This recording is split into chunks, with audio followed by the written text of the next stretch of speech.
This video is for men and women of all ages and all walks of life who want major relief from back pain in only 16 minutes. If you suffer from chronic back pain and have tried everything to get rid of it over the years, right now, I want you to just do one thing. And that goes double if you've ever found yourself incapacitated for days, confined to your lazy boy, Barker lounger, or bed. Hi, I'm Ian Hart, and you're about to hear about an unusual 16-minute method that relieves years of upper and lower back pain, forcing your body to gently and naturally rebalance itself in just one session. It also releases a flood of biochemicals in your body designed to heal your back for good, all without any prescription drugs, invasive, expensive surgery, or steroid injections, or other over-the-counter remedies. I'll also show you how you can use the exact same 100% pain relief method to experience pain-free movement and stronger muscles, better posture, and more flexibility, all in the next 16 minutes.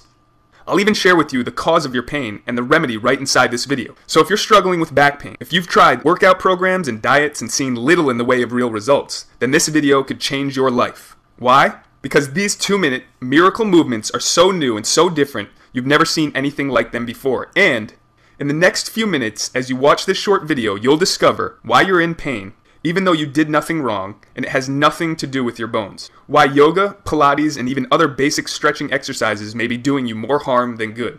The easy way to trick your body to unlock a spasming back, the relief you'll feel is immediate and wonderful. And how doing these simple movements regularly can guarantee you never suffer back pain again. Yet more importantly than all of that, watching this video to the very end reveals exactly how you can use these 8 short 2-minute movements to help you get out of pain in just one session. Before we go any further, however, it's important I give you fair warning.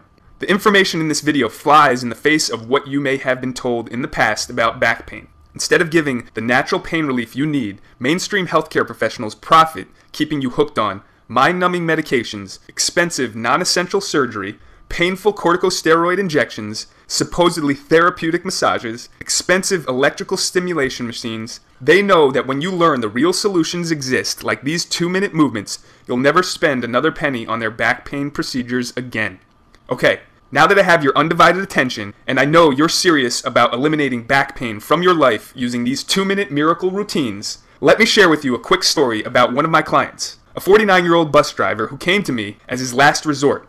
His pain was unbearable. And warning, this is not for the squeamish. At 49, Jim walked like a feeble old man, hunched forward, hand in his back, every step an effort. He said, "Ian, can you help me?" When he first stepped foot into my fitness studio, Jim was a bus driver getting close to retirement and his well-deserved pension. The only problem was, he was in excruciating pain. I dare not ask Jim to touch his toes or do some other type of exercise to gauge his condition. Instead, I immediately had him gently position himself on the floor, put a pillow under his head, and guided him through the first of the 8 healing, pain-relieving 2-minute movements. Like most service industries and professions, bus drivers are in an incredibly difficult situation. They're forced to sit uncomfortably all day for years, stressed out from traffic and customers, etc., and the job often results in slow-motion demolition of the spine. And all the while, they're in pain. They're told to smile. To make matters worse, as they edge closer and closer to retirement, their company does something rather devious. They look for every reason to lay the drivers off, rather than pay their future pension and health care. Imagine Jim's anger when he was told he would lose everything he worked so hard for. It's a shameful way to treat a loyal employee at the end of their career. Yet the truth is, it's not uncommon. So when bus drivers aren't able to do the job, hardworking people like Jim, who gave their adult lives to the company serving their local community, are often denied their rightful pension as well as health care. They get old and they get thrown out like garbage. It's incredibly sad. And it's not his fault. Yet, such was the predicament Jim found himself in. He was desperate. Jim simply had to work till retirement. He had no choice but to prove the company he was able to drive a bus so he could ultimately collect his pension. Jim's pain had started a couple years earlier, when electrical shooting pains called sciatica developed in his right leg. He continued to work, but the shooting pains persisted. Then one day after work, the pain was unbearable. He went to the emergency room. The news was not good. An MRI scan showed a noticeable rupture of a disc below the 5th lumbar vertebrae. You see, discs, the spine's shock absorbers, are sheathed in a fibrous casing called the annulus, which protects their gelatinous core.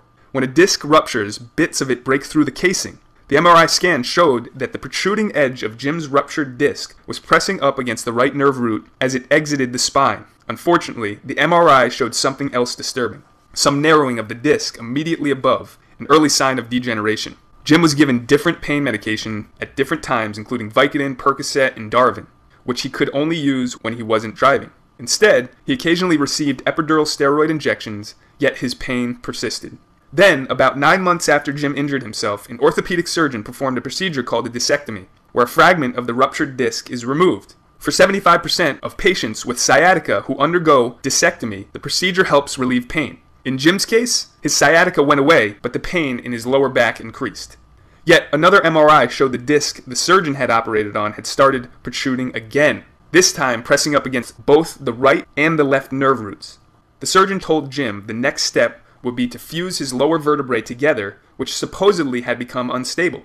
The surgeon's new plan was to remove Jim's degenerated disc, or discs that were causing the pain, and mechanically brace the spine with metal rods and bone grafts. The cost? $150,000.